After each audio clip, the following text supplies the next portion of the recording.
चलिए वीडियो की शुरुआत करते हैं। पाठ का नाम है keeping quit. Class 12th English की पोएम है जिसे हम एक्सप्लेन कर रहे हैं पूरी तरह से हिंदी में। जो विद्यार्थी ट्यूशन नहीं पढ़ पाते हैं उनके लिए बढ़िया सी वीडियो हम बनाते जा रहे हैं। हिंदी में पूरा ट्रांसलेट वर्जन आपको देखने को मिलेगा और क्लास 12 की इंग्लिश पोइट्री का ये लेसन है। तो पहले से हमने सारी चीजें व्यवस्थित करके रख ली हैं। आप लोगों को सीधा लेसन प्लान पे लेके चलते हैं। ये हमने लेसन खोल लिया है। तो चलिए, पाठ का नाम कीपिंग क्विट, राइटर का नाम पैब्लो नेरूदा। पाठ में शांत रहने के लिए बताया गया है कि किस प्रकार हम सभी लोग चुप रहकर एक विशेष प्रकार की शांति का अनुभव कर सकते हैं।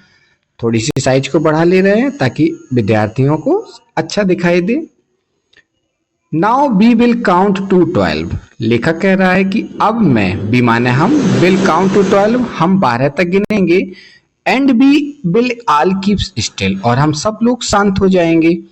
For once on the face of earth let's not speak in any language. Let's stop for 1 second.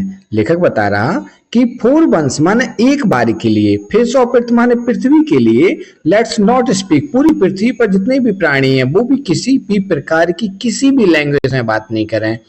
और लेट्स स्टॉप, वो बता रहा है लेट्स स्टॉप, यहाँ पर दिया गया है लेट्स स्टॉप फॉर 1 सेकेंड। चाहे भले ही 1 सेकेंड के लिए क्यों चुप ना हो, पर संपूर्ण पृथ्वी के सारे मनुष्य 1 सेकेंड के लिए बात नहीं करेंगे, चुप रहेंगे।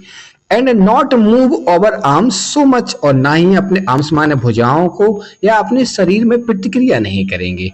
लेखक कहने का मतलब यह है कि फॉर वंस माने एक बार के लिए इस पृथ्वी की खातिर हम लोग बिल्कुल भी बात नहीं करेंगे किसी भी भाषा में, और 1 सेकेंड के लिए ही चाहे ऐसा करें, मतलब 1 सेकेंड के लिए ही चाहे हमें रुकना पड़े, लेकिन हम सभी लोग, पूरे संसार के लोग 1 सेकेंड के लिए रुकेंगे।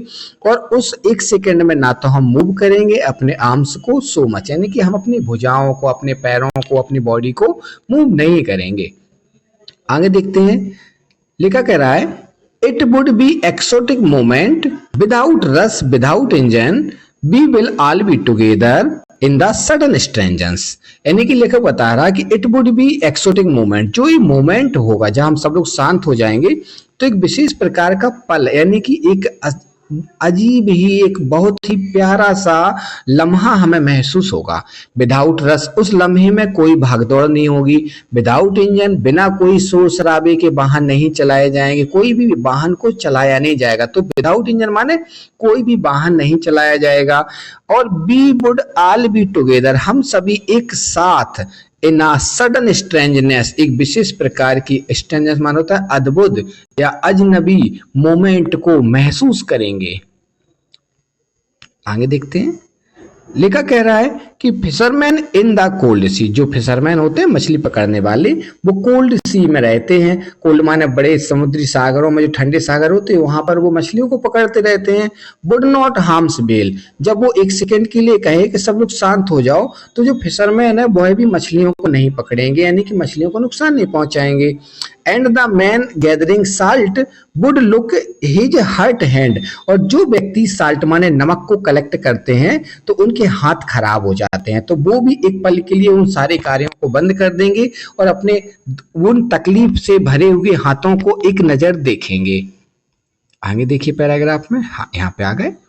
तो those who prepare green bars, जो लोग, वह सभी लोग भी शांत हो जाए। लेखक कह रहा है जो ग्रीन बार्स माने युद्धों की तैयारी कर रहे हैं, दोज माने वो लोग, हु प्रिपेयर ग्रीन बार्स जो युद्ध की तैयारी कर रहे हैं। Bar with gas, bar with fires माने कुछ ऐसे युद्ध जो गैसों से लड़ाए जाते हैं, कुछ ऐसे युद्ध जो आग के होते हैं, यानी कि विमानों से, बड़े बड़े धमाकों के साथ लड़े जाने वाले युद्ध, परमाणु हथियारों के जो युद्ध होते हैं, उनको रोकने के लिए लेखक कह रहा है। क्योंकि लेखक कहता है विक्ट्री विथ नो सर्वाइवर, क्योंकि ऐसे युद्धों की जीत का मतलब होता है कि कोई भी जीवित ना रहे। भाई एक देश दूसरे देश के लोगों को मारेगा नहीं तो जीत भी नहीं पाएगा। तो लेखक कह रहा है ऐसे युद्धों को रोक दिया जाए। would put on clean cloth and balk about with their brothers। और उन सारे युद्ध के जो सैनिक हैं उन्हें नए वस्त्र पहना दिए जाए, नए नए कपड़े पहनाए जाए और उनको उनके जैसे ही दिखने वाले लोगों के साथ मिलने दिया जाए, उन्हें बात करने दी जाए। यानी कि जो दूसरे देश के सैनिक हैं उनसे अन्य देश के सैनिकों को मिलवाया जाए तो उन्हें अच्छा महसूस होगा। In the sad doing nothing, और कुछ नहीं करना चाहिए। लेखक कह रहा है कि इतना सब कुछ करना है और उसके बाद जो मैं एक पल के लिए कह रहा हूं कि शांत रहें, उस एक पल में आपको कुछ भी नहीं करना है, बस डूइंग नथिंग माने कुछ भी नहीं करना है, कोई भी वर्क नहीं करना है, किसी प्रकार की ग्रीन वॉर्स नहीं करने हैं, किसी प्रकार की विक्ट्री के एक जीत के चक्कर में किसी को नहीं मारना है, बस स्वच्छ कपड़े पहनना है, क्लीन क्लॉथ पहनना है, बाल्क माने जाकर अपने भाइयों से मिलना है, उनसे बात करनी है। तो ये लेसन में यहाँ तक हो गया। आगे देखिए, अब राइटर यहाँ पे बता रहा है but I want should not be confuse.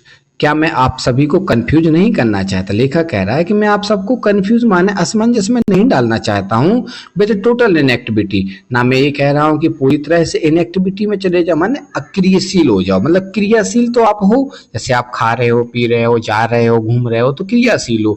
अगर आप सारे काम बंद कर दोगे तो आप निष्क्रिय हो जाओगे। तो लेखक कह रहा है मैं ये नहीं चाहता हूँ कि आप पूरी तरह से निष्क्रिय हो जाओ। Life is what it is about, मैं बस जीवन के बारे में बता रहा हूं कि जीवन क्या है। आगे देखिए, I want no truck with death, मैं नहीं चाहता हूं कि कोई की मृत्यु हो किसी अन्य कारणों से।